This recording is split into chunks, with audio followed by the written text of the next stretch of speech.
Okay, so jumping to 31. 31 is by far the wonkiest proposition.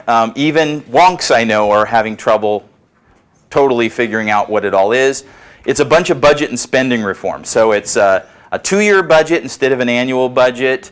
It requires that when in the middle of the year somebody in the legislature has a brainstorm and says, oh my gosh, we need to pass this law and spend this money on this, that wasn't in the budget, which they do every year to the tunes of tens of millions of dollars, sometimes often hundreds of millions of dollars actually.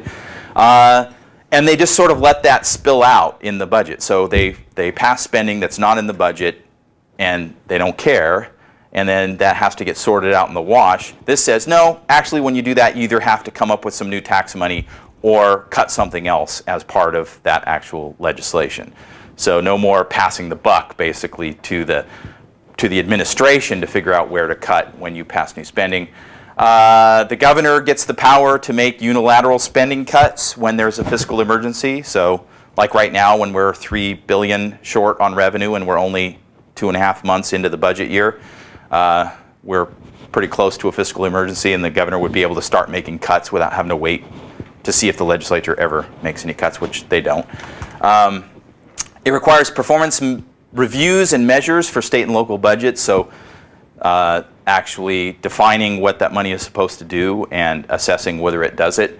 And then the most popular piece really is no more voting on bills that were only completed 5 minutes ago or an hour ago, that every bill has to be finalized and public for 3 days before a vote. So the big yes arguments are that this would bring a lot more oversight. Right now, and too bad Donna's still out, but the way the legislature works is they pass between 1,500 and 2,000 bills a year, every year, year after year, without fail. That's a lot of bills, and that takes all their time. And so they don't really have oversight hearings that try to determine whether any of those bills did what they were supposed to do. They leave that up to the Little Hoover Commission, and then they ignore the Little Hoover Commission's reports for the most part. So it's not a very functional system. And so states that have 2-year budget cycles tend to spend 1 year creating the budget and legislating, and another year doing oversight hearings on that spending to determine what they want to do in the next budget. I don't know if California will do that, but it creates the opportunity for them to do that they don't have now.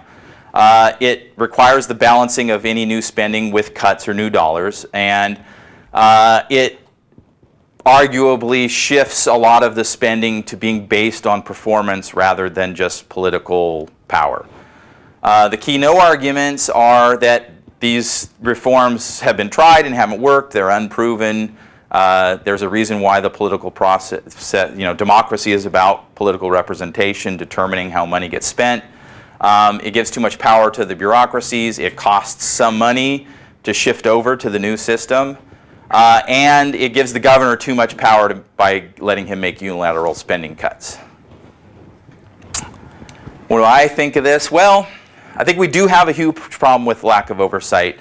In fact, I spend a lot of time with national legislative organizations around the country, and California's kind of a laughingstock in terms of oversight. Like, you've got the state of Mississippi where the Speaker of the Senate has 1 staff person.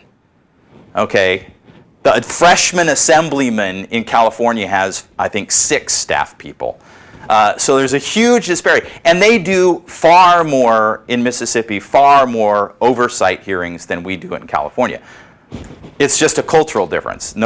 Sacramento has long not thought that it's their business to investigate whether things work or not.